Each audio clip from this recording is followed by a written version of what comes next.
Bom dia mais uma vez. Vejam como o meu trabalho ficou muito facilitado, né?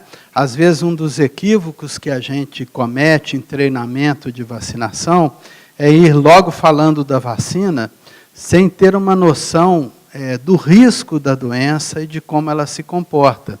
Porque nenhum de nós aqui gosta de tomar injeção à toa, né? Nenhum de nós quer correr o risco de ter uma dor local depois de uma vacinação, ou uma febre baixa. Mas para que vacinar? Né? Então, quando eu consigo compreender, como o Dr. Arcos nos mostrou, a epidemiologia da doença, né? Como esse vírus se transforma e, se transformando, a capacidade dele driblar nossas defesas. E com a doutora Roselane nos mostrou as complicações potenciais da gripe, né? Aí nós falamos, não, eu prefiro uma injeção, prefiro me vacinar do que correr o risco de ter uma complicação grave.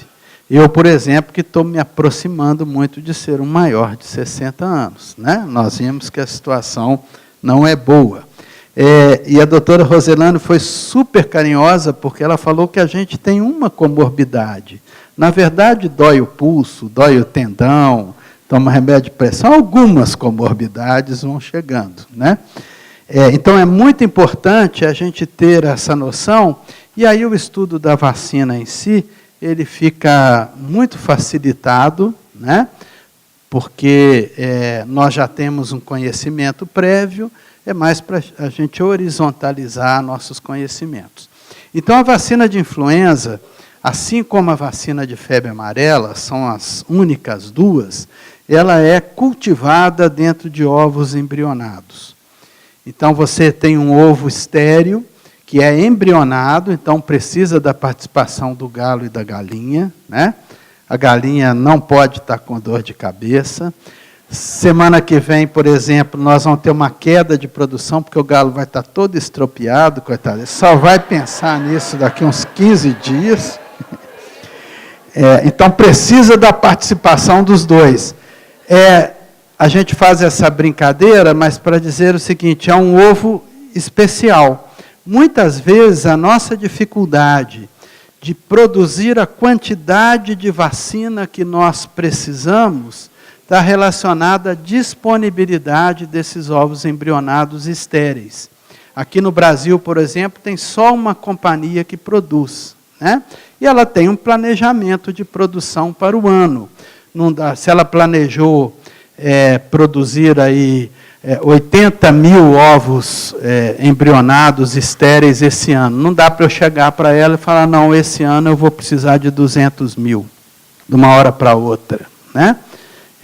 Ela precisa de toda uma tecnologia de produção, é um limitador. Já existem vacinas influenza no mundo que usam outros tecidos para multiplicar o vírus no laboratório, que não o ovo, né? E vai ter a vantagem de driblar a questão de alergia ao ovo, e são muito produtivas, elas conseguem fazer mais vírus, né? Provavelmente, daqui 10 anos, a gente olhando numa perspectiva assim, nós tenhamos mais vacinas produzidas em outros tipos de tecido do que produzida em ovo, né? Então, o vírus é multiplicado no laboratório em ovo, depois ela é inativada. O que é inativar um vírus? Fazer com que ele perca a capacidade de se reproduzir. Então, esse termo é preferível ao termo morto, embora o termo morto não esteja errado, mas morto é um termo mais empregado em animais superiores. Em micro-organismos, a gente fala inativado. A morte é o sinônimo de parar de reproduzir, né? Então, às vezes, a gente usa o termo morto, é um vírus morto, para a gente se fazer entender melhor, principalmente com o nosso cliente, né? Mas esse aqui seria o termo mais correto. A gente falar, ele está inativado, ou seja, ele não vai infectar ninguém. É impossível ter gripe com o vírus vacinal, porque ele não infecta. Então, quando eu vejo um profissional de saúde falando, não, mas a vacina pode dar uma gripe, dá vontade de assentar no chão e chorar copiosamente, né? Porque a pessoa ainda fala assim, não, eu fui aluno do Zé, eu aprendi tudo com ele, né? Nossa Senhora. Então, inativado é um termo melhor. Eu faço muita questão de sempre falar isso, porque eu fiz vasectomia, então eu fui inativado, mas eu não estou morto, não. Completamente diferente uma coisa da outra. Nós temos tido um outro problema grave no nosso meio, que é contraindicar a vacina para crianças que nunca comeram ovo. Uma criatividade. Então, o que nós vimos da vacina? Você reproduz o vírus no laboratório, é complicado porque a Organização Mundial de Saúde fala lá em setembro, outubro, assim, olha, o vírus do hemisfério sul que vocês vão usar para a vacinação, por exemplo, fala em setembro, outubro de 2014. Vocês vão usar em 2015, são esses 3 aqui. Aí tem que correr para procurar cepas semelhantes, que reproduzem bem, e produzir milhões de doses de vacina até março, senão fica muito tarde, né? As pessoas já começam a adoecer. Então, um desafio. Reproduz esse vírus lá, inativa. As vacinas que nós usamos aqui no Brasil, além de inativadas depois, elas são quebradas. Pega o vírus e, como se colocasse num grande liquidificador, espedaça o vírus inteiro. E não usa todos os antígenos que sobraram desses vírus. Então, além de ele ser inativado, ele foi fracionado e foi purificado. Então, quando a gente lê, lá na década de 70, uma vacina de gripe causou não sei o quê, a gente tem que primeiro verificar que vacina foi essa. Não, ela era de vírus inteiro, mas o vírus era inativada, mas o vírus era inteiro. Então, não serve para a nossa vacina agora. A nossa vacina é uma vacina diferente, né?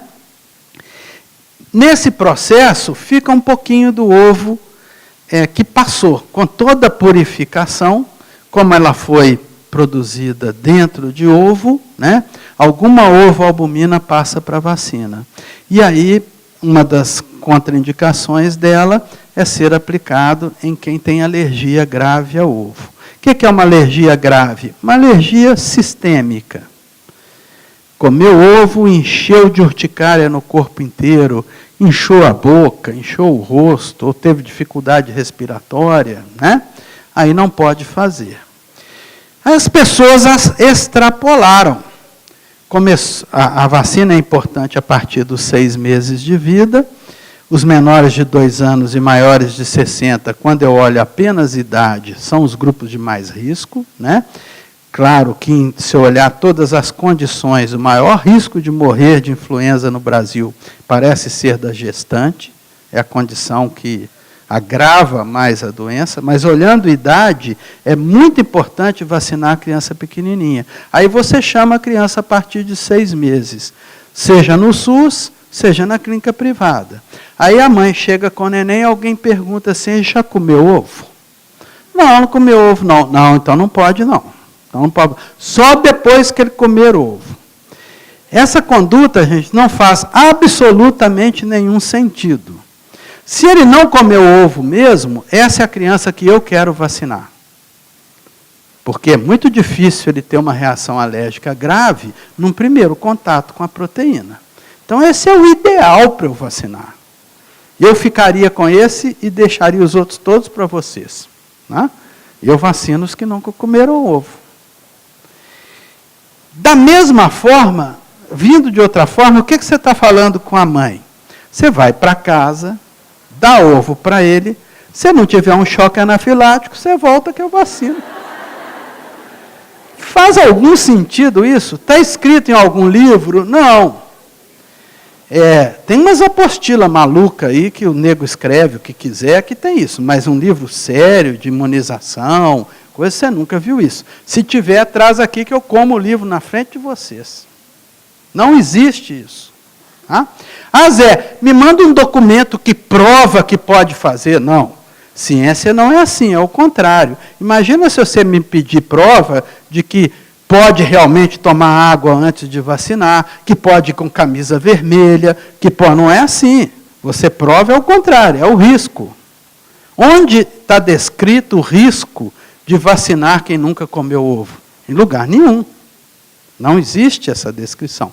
Ao contrário, provavelmente é mais seguro, né? Então, essa é uma questão que tem impactado muito nossa cobertura vacinal em criança, né? Muitas vezes deixamos de vacinar por causa dessa questão. A proteção aparece 10 a 14 dias depois da vacinação. Então, a vacina pode falhar até pelo mesmo vírus de influenza que tem nela, se eu estou vacinando uma pessoa em período de incubação, né? Ou alguém que se infecte logo depois da vacinação. Nós vimos da doutora Rosilane que a incubação pode ser muito rápida. E nós sabemos isso da nossa experiência com gripe, né? Uma pessoa da casa da gente adoece, daí 24, 48 horas eu estou doente. Começo com sintomas. Então, não dá tempo da vacina bloquear a doença dessa forma. A pessoa vai estar protegida 10 a 14 dias depois. Me perguntam assim, Zé, qual é o momento ideal para vacinar em Belo Horizonte? Já que a vacina protege mais ou menos um ano. A proteção dela começa a acabar depois de um ano, porque ela não tem adjuvante, é uma vacina fracionada, né? O momento ideal para mim é a hora que a vacina chega, porque a gente já começa a ter caso em fevereiro. Nós já identificamos em Minas Gerais, eu me lembro de Tamarandiba, por exemplo, uma baita epidemia de influenza em março. Ora, se eu preciso de 10 a 14 dias para proteção, eu devo vacinar antes que o vírus comece a circular. Quanto tempo antes? Uns 15 dias antes. Infelizmente, as vacinas não costumam chegar tão rápido, né? E alguns anos, pelo contrário, atrasam muito. E aí algumas pessoas, quando vão vacinar, acabaram já tendo infecção. Então, quanto mais rápido eu puder, melhor. Isso serve para as empresas também. Tem empresa que procura a gente em setembro para fazer campanha de vacinação de gripe. Nós vamos, olha, mal as pessoas não faz. Eventualmente, pode ter alguém que ia ter gripe em dezembro, e eu vacinando em setembro, ela não tem. Mas o grosso de casos que ia ter na sua empresa já teve.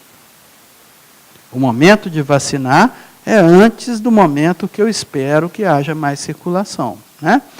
Então, essa questão que se popularizou, que faz vacina e tem gripe e tal, o doutor Argos nos mostrou a diversidade de vírus respiratório, causando infecções leves aqui, ou mesmo graves, né? Adenovírus, parainfluenza, sincicial respiratório. Além disso, vírus influenzas menos comuns que não estão na vacina, e até os da vacina, se eu não vacinei no momento adequado. Elas podem acontecer numa pessoa que foi vacinada, né? E a gente tem que ter alguma segurança disso. Depois, Rosilane vai comentar para a gente os eventos adversos, tá? Que são principalmente locais. Quais as contraindicações dessa vacina? Quem não pode ser vacinado em geral? Tá? Quem tem menos de 6 meses de idade, não existe estudo de segurança dessa vacina abaixo de 6 meses. Como eu posso proteger, então, a criança no primeiro semestre? Vacinando a gestante. Se eu vacino a gestante, eu reduzo em torno de 40% a chance desta criança que vai nascer precisar de uma consulta por doença respiratória, qualquer. Então, no passado era um dado que era bastante controverso, de uns 4, 5 anos para cá, uma enormidade de estudos mostrando que você protege a criança quando você vacina a gestante.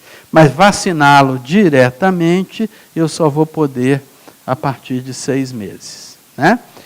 Tem alergia grave a algum componente da vacina, E aí é um pouco individual, é difícil, é impossível para o profissional de saúde sair perguntando para todo mundo, porque cada vacina tem um antibiótico, às vezes, tem um componente, uma tem timerosol, outra não tem. O que eu posso dizer a vocês, que as vacinas que nós mais usamos, que são já seringadas, elas costumam não ter conservantes ou ter muito pouco, ter traços.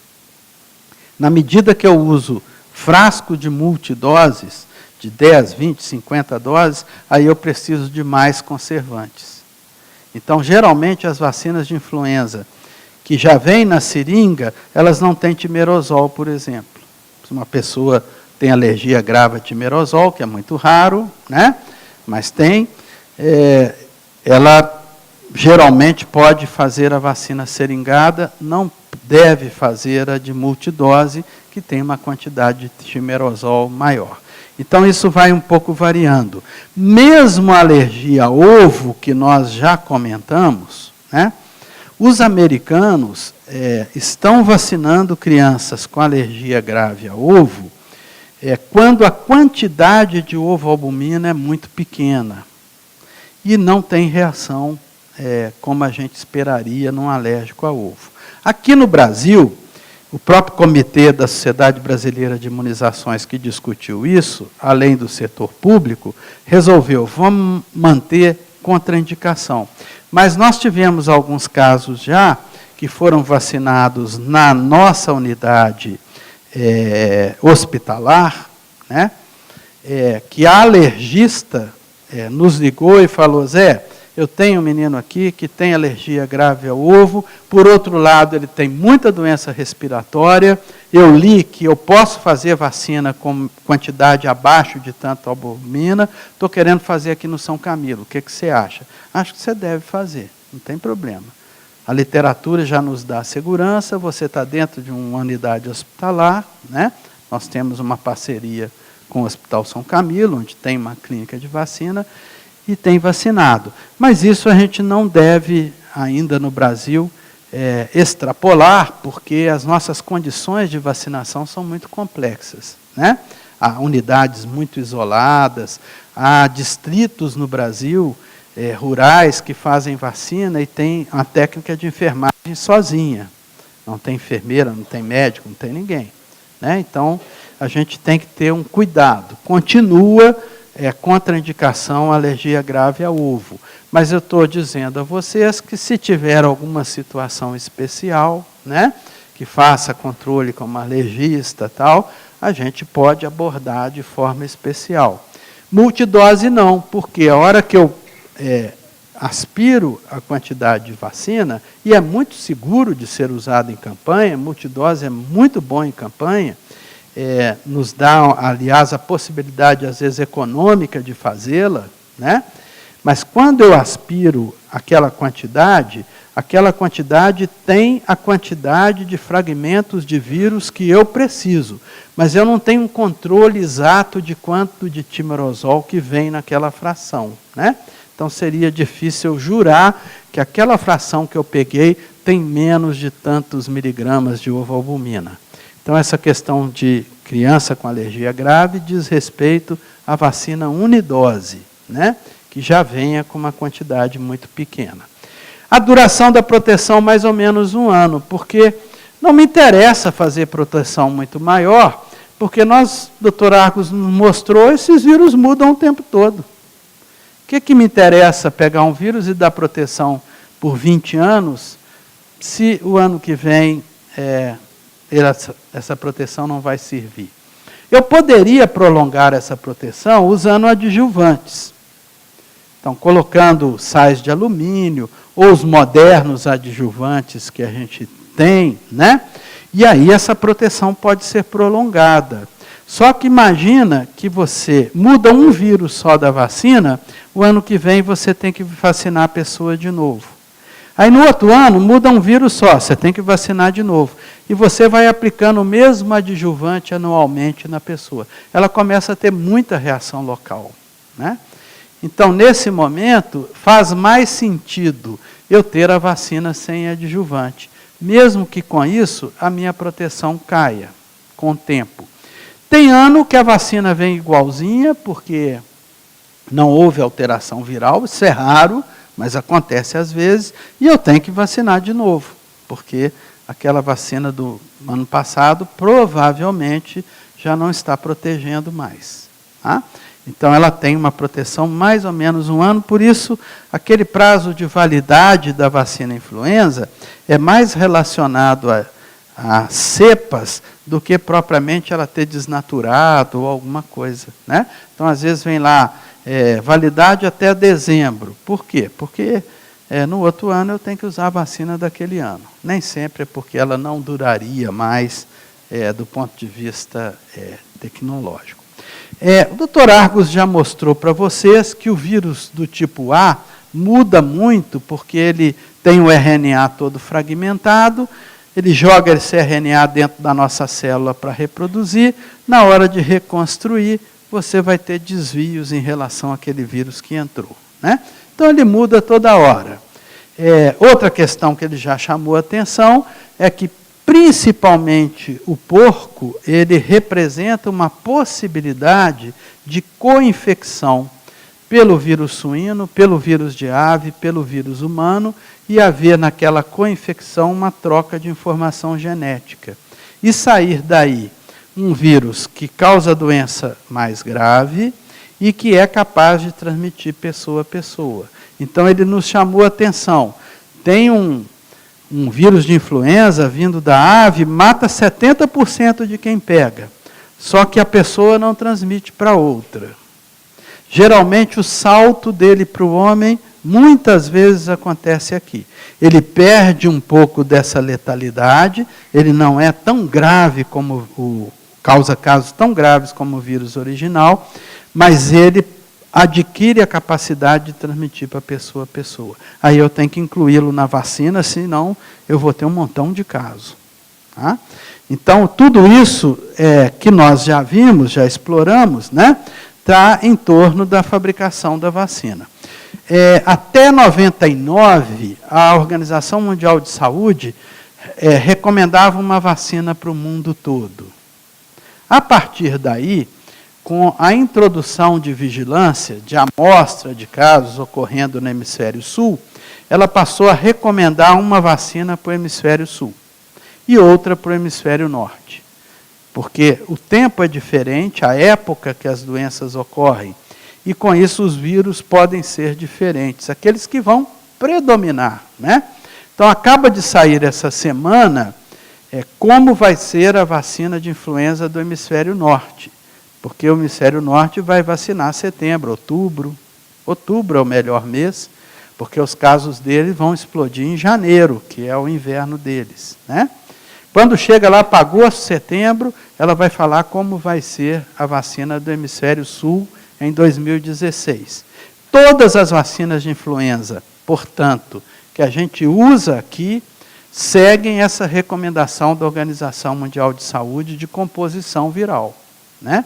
Então, tem alguma coisa tradicional, por exemplo, a Sanofi Pasteur, que é nossa parceira aqui, ela é muito reconhecida no meio científico e popular, e às vezes a pessoa chega na clínica e fala assim, eu quero vir vacinar para a gripe e quero da francesa, que é da Sanofi Pasteur. Né?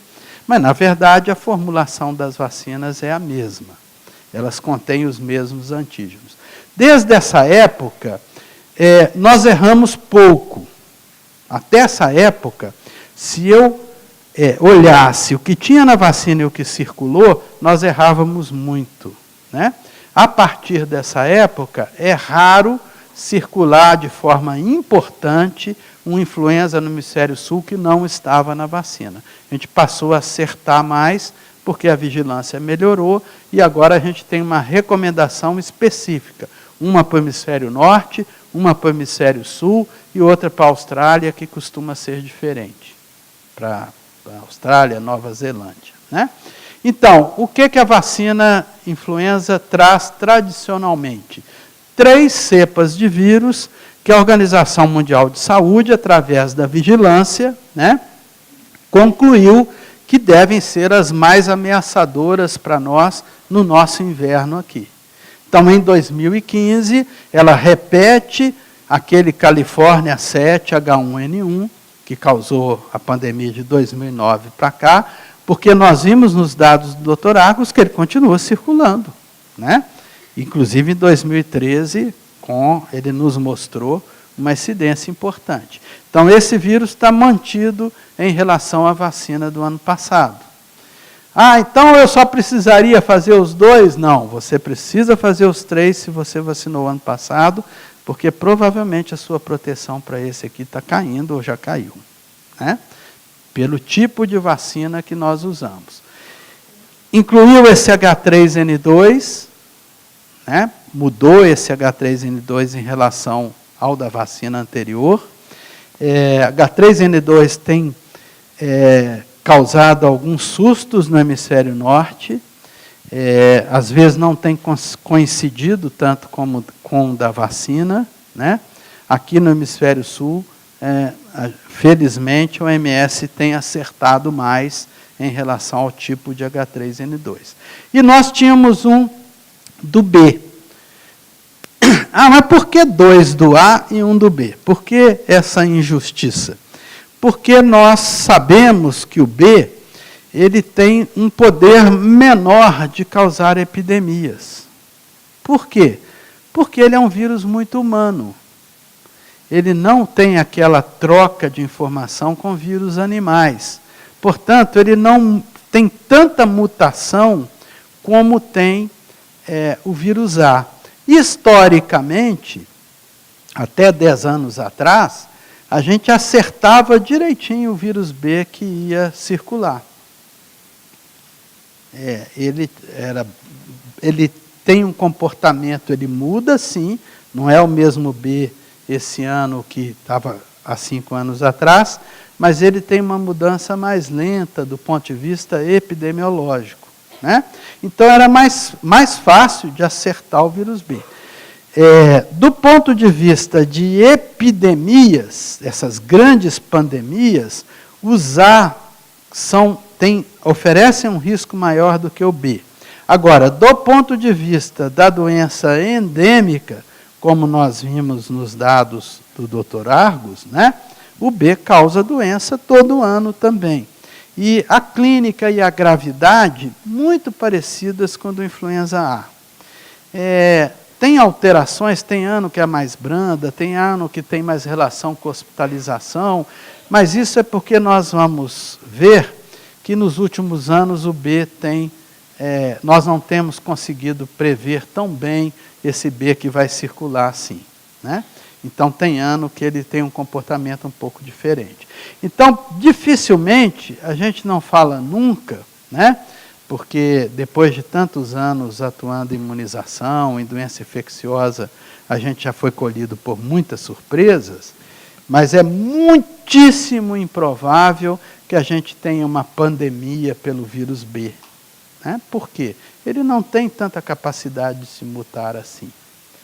Nós vamos ter casos todos os anos.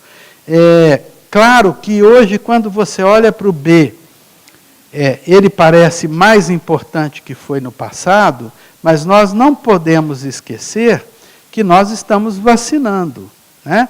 Então, aquele dado que o Dr. Argos mostrou, e eu vou reutilizar aqui, ele é um dado, mas ele é um dado provavelmente alterado por vacina, né? Começou o ano, começou os vírus a causar adoecimento e tal, em abril eu faço uma baita vacinação com aqueles 3 vírus daquele ano. Eu não sei como seria esse comportamento se eu não tivesse vacinado.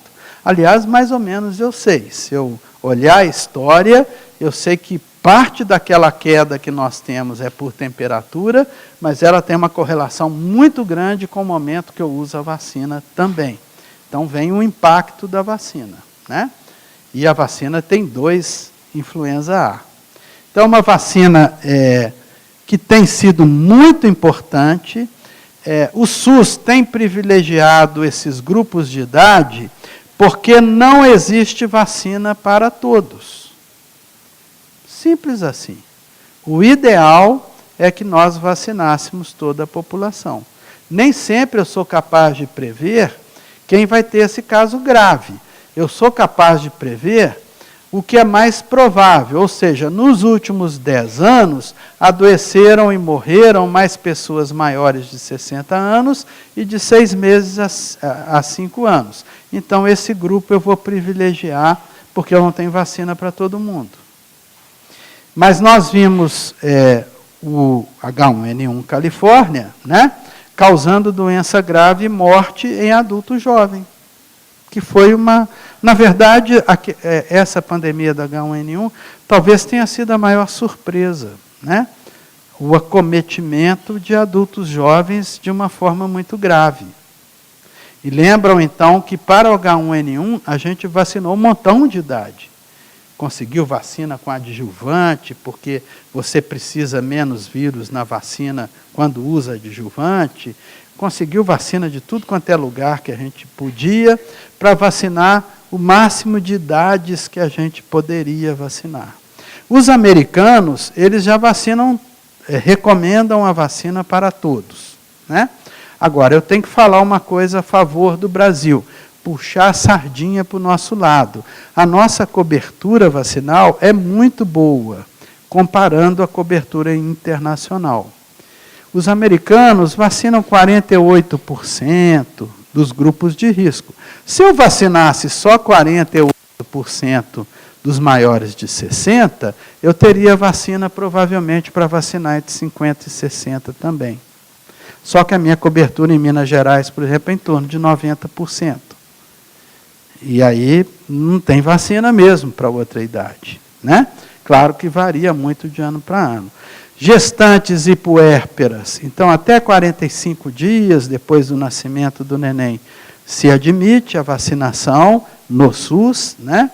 Profissionais de saúde e aqueles pacientes com comorbidade. Então ficaram de fora várias idades aqui que não são contempladas no SUS. Na maioria dos países não são contempladas, aliás, a maioria dos países não faz nem isso que a gente faz aqui. Tá?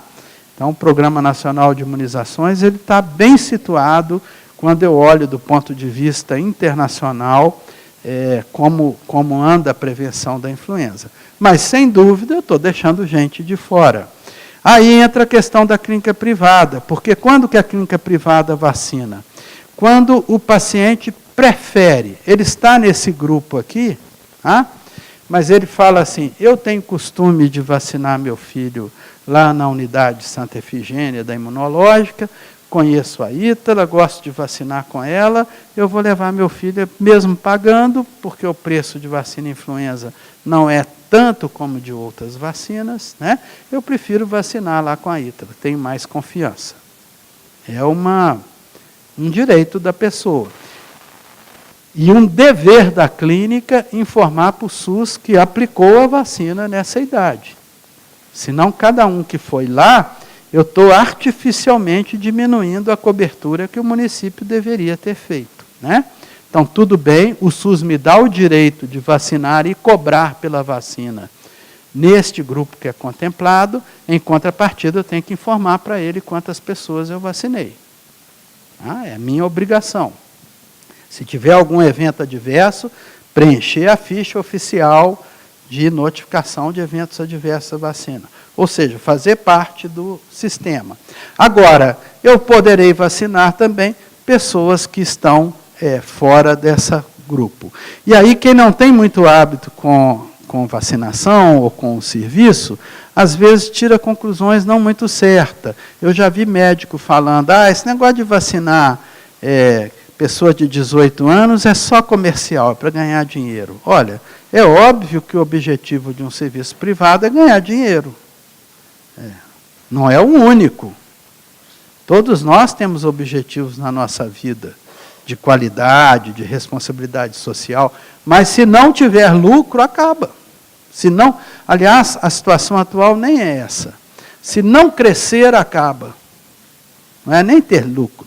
Se você não estiver crescendo todo ano, você é engolido por um mercado muito competitivo, né? Mas eu não vacino só porque dá lucro. Eu sempre vacinei meus filhos fora dessa idade aqui, ó. Por quê? Porque ele pode ter um quadro de influenza grave, sim, senhor. Ou o filho que está na faculdade pode sim perder uma semana. Que uma semana que pode ser importante ou muito importante, né? Ele pode estar com febre alta, dor de cabeça, dor muscular, tossindo, como a doutora Roselane mostrou, no dia do Enem. Não pode? Pode. Então, a prioridade está aqui, mas não quer dizer que os outros não mereçam ser vacinados. Apenas eu não tenho vacina para todo mundo no SUS, né? Outra questão é de aglomeração, que não está aqui. Então, se eu tenho uma empresa de informática com ar-condicionado, fechada, onde trabalham 20 pessoas ali, o risco de ter influenza ali é enorme. O risco de transmissão é enorme. Então, o risco em empresas, em locais fechados, costuma sim ser maior do que quem não frequenta esses ambientes, né? Então, esse é o que a gente faz tradicionalmente. O esquema vacinal, no primeiro ano que a criança vacina abaixo de 9 anos, vocês já sabem, é diferente, né? O menor de 3 anos, então, vai fazer metade da dose 2 vezes, e quem tem entre 3 e 9 anos vai fazer a dose inteira 2 vezes, no primeiro ano que está vacinado. Então, no primeira exposição do organismo à vacina, quando tem menos de 9 anos, eu preciso de 2 doses para ela funcionar melhor. Por que o adulto provavelmente não precisa 2 doses o primeiro ano que ele vacina? Porque ele já teve muito contato com influenza, essa é a explicação que a literatura dá para a gente. Mas o fato é que se eu vacino a primeira vez um indivíduo de 20 anos, ele já se protege bem com uma dose. Mas se eu estou vacinando um menor de 9 anos, no primeiro ano eu preciso de 2 doses. Daí para frente, basta uma dose anual. É só no primeiro ano que ele fez, né? Então, isso também não muda. Bom, o que é que nós temos de novidade? A novidade, primeiro, é epidemiológica. A epidemiologia é que vai ditar para nós o que a gente faz. A novidade que nós temos é que o influenza B, ele tem se diferenciado muito dentro de 2 grandes linhagens que ele tem. A gente não precisa decorar esses nomes de linhagem, né? Mas, basicamente, Vitória e Yamagata são 2 grupos de influenza B que cada vez mais têm se diferenciado. E o que tem acontecido? A OMS não tem conseguido prever adequadamente. Não existe, porque o A, você tem um padrão que você conhece. Esse B não faz esse padrão. Então, em muitos anos, ela fala para colocar o B Vitória na vacina, mas o que circula é o B Yamagata, e a vacina não funciona bem para o B. Ou vice-versa. Então, isso começou a se repetir ano a ano. Tá? Em muitos anos, a vacina A, ela está de acordo com o que circula, mas para a influenza B, ela não correspondeu à influenza daquele ano, e isso não se está conseguindo prever. Daí veio a ideia, então, de fazer uma nova formulação de vacina, é a mesmíssima vacina, tá, gente? Mesmo processo de fabricação, as doses são as mesmas, os usos são as mesmas, pequena diferença, como a gente vai ver, reatogenicidade é a mesma, imunogenicidade é a mesma, tudo que a vacina tem de bom. Por exemplo, ela funciona melhor em jovens, na medida que eu vou aplicando na pessoa acima de 70 anos, ela vai ficando menos eficaz, aí a importância de eu vaciná-lo e vacinar todo mundo que está em torno, né? Mesma coisa, tá? Só que acrescentando um influenza B, para eu ter maior chance de acertar naquela temporada. Tá? Então, existem anos, primeiro, o B é importante, tá? Quando eu vejo o percentual de doença pelo B, ele é importante. Então, esse aqui é uma série do Brasil, né? mostrando que em alguns anos o B circulou muito. 2002 circulou muito, 2006 circulou muito, 2008, 2010 e 2013. Lembrando que, gente, isso aqui está influenciado pelo uso da vacina, como eu disse, né? Nós usamos vacina de forma bem feita, em alta cobertura, desde 1999. Então, eu usei vacina, eu interferi no que eu ia ter. Mas dentro da nossa realidade, do que nós estamos encontrando, há anos que o influenza B circula mais ou menos. Quando eu vou estudar isso melhor, por que eu tive uma proporção maior de B nesse ano? O que os americanos, o que o hemisfério norte via, e nos estudos iniciais da gente, parece que é o que acontece no Brasil, é exatamente o ano que eu errei o tipo de B que ia circular mais. E aí não teve vacina para ele, e ele foi muito bem, né? Então, é um pouco imprevisível quantos % da vacina eu vou cobrir com B. Tá? Quanto eu vou ser capaz ou não de cobrir. Então, há anos que eu acerto muito bem em relação ao B, há anos que eu erro muito. Isso aqui, mesmo fazendo a conta com dado brasileiro. Então, eu não estou conseguindo prever qual desses dois tipo B vai circular em 2015, por exemplo. Até hoje eu não sei. Então, a nossa vacina trivalente vem com um B, que tudo indica que vai ser o que vai mais circular, que é um B Vitória, mas nós podemos ser colhidos de surpresa e eu ter um B que não está na vacina. Isso invalida a vacina trivalente? De jeito nenhum. Ela vai prevenir muito bem o H1N1, o 3 que está na vacina, o H2N3, H3N2, ela vai prevenir os Bs Vitória que eu tiver, mas ela vai falhar se circular mais desse outro tipo B. Né? Então, com a vacina tetraviral, você pode chamar de quadriviral ou tetraviral. Esses termos perderam um pouco a sua diferenciação. Eu prefiro tetraviral, porque tetra não é para qualquer um, é uma coisa difícil de conseguir, valoriza a vacina. Eu gosto de tetraviral. Então, nós temos aqui essa variação também no Brasil. Um ano que predomina mais Yamagata, predomina mais o Vitória, esses dois grandes grupos de vírus. Tá? Aquela mesma distribuição que o Dr. Argos mostrou, se eu for olhar as corzinhas aqui, eu vou ver que em toda a idade, há ano que o B tem uma participação maior, há ano que ele tem uma participação menor, é da epidemiologia natural. Uma coisa que eu estava comentando com o Dr. Argos, mas é claro que isso está muito influenciado por vacina, comentei um pouco para o Geraldo, e veja, nós estamos começando a estudar isso mais profundamente, né? Isso não é uma coisa que eu estude há 10 anos, como eu estudo outras coisas, isso é uma coisa mais recente. É que como o B no nosso meio parece ter uma predominância no segundo semestre, está vendo?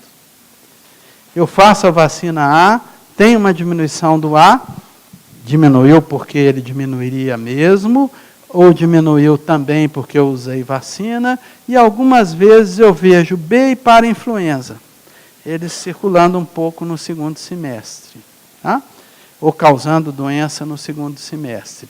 Eu estou dizendo isso porque eu tenho muita certeza ao dizer por uma empresa que me procura, em agosto, você acha que eu organizo uma campanha de vacinação agora, com a vacina triviral? Eu falo assim, olha, com a trivalente da gripe, eu falo, olha, é melhor vacinar do que não vacinar, mas provavelmente o benefício não vai ser muito grande. Com a vacina quadrivalente, eu não sei o que falar muito. Talvez, em relação ao B, sendo uma vacina tetravalente capaz de pegar os 2B, eu tenha um benefício maior fazendo um pouco tardiamente. Mas não é o ideal. O ideal é sempre eu fazer o mais rápido possível. Né? O mais importante que eu acho, não é se ele realmente tem essa predominância no segundo semestre ou não, é de que nós não estamos falando de nada que nós sonhamos, é uma questão real. A presença do tipo B entre nós e a eventual falha da vacina trivalente em acertar no tipo B, é uma questão real que está entre nós, por isso nós somos de opinião que daqui 4, 5 anos, toda vacina deve ser tetraviral, né?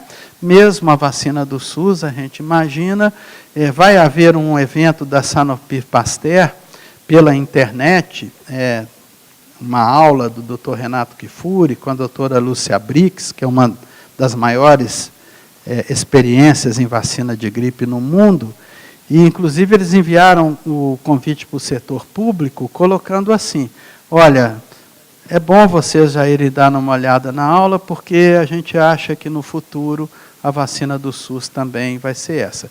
Isso não é a palavra de qualquer um, é a palavra da Sanofi Pasteur, que é quem fornece a vacina para o Butantan, que fraciona, envasa essa vacina e é utilizada no SUS, né?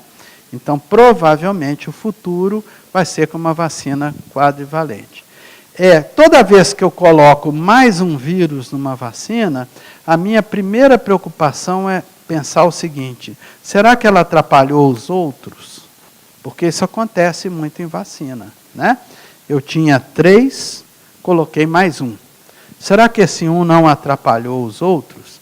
Então, além da segurança, de manter o perfil de segurança, eu tenho que demonstrar que, independente da vacina que eu usei, o nível sorológico para o H1N1, para o H3N2, ele se manteve.